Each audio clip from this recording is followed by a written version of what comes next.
Lumapit ang isang batang disipulo sa kanyang guro at nagtanong, "Guro, palagi ninyo pong sinasabi sa amin na maging mabait at mahabagin, ngunit ano po ba talaga ang habag?" Matapos mag-isip sandali, dinala ng matalinong guro ang bata sa bintana at pinasilip ito. Itinuro niya sa bata ang isang pulubi na nakaupo sa kanto ng kalye. Habang pinagmamasdan nila ang pulubi, nakita nilang may isang matandang babae na dumaan at nagbigay ng isang barya sa pulubi. Maya-maya dumaan naman ang isang mangangalakal na nakasuot ng magagarang damit at nagbigay ng 5 barya sa pulubi. Pagkalipas pa ng ilang sandali, isang ina at ang kanyang anak ang naglalakad sa kalsada. Napansin ng bata ang pulubi at iniabot sa kanya ang isang bulaklak na daladala niya.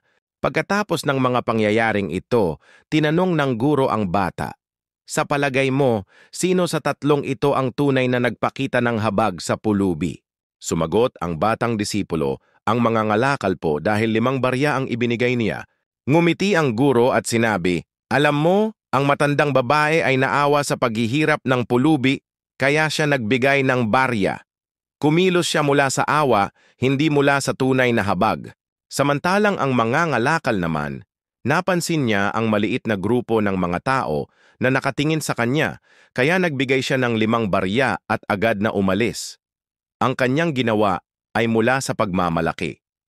Gusto niyang ipakita sa iba kung gaano siya kabuti at mapagbigay upang tumaas ang tingin sa kanya ng mga tao at mapalakas ang kanyang ego. Samantala, nakita natin ang batang lalaki na may dalang mga bulaklak. Nang mapansin niya ang pulubi, siya'y ngumiti at iniabot ang isa sa kanyang mga bulaklak. Wala siyang nadamang pagmamataas, awa, o pagnanais na magpasikat. Kumilos siya mula sa pagmamahal. Ang batang iyon ang tunay na nagpakita ng habag. Ang habag ay higit na mas malawak at mas marangal kaysa sa awa, sabi ng guro. Ang awa ay nagmumula sa takot. Kapag ang takot ay nadikit sa paghihirap ng iba, nagiging awa ito. Ngunit kapag ang pagmamahal ang humipo sa sakit at paghihirap ng iba, iyon ay nagiging habag.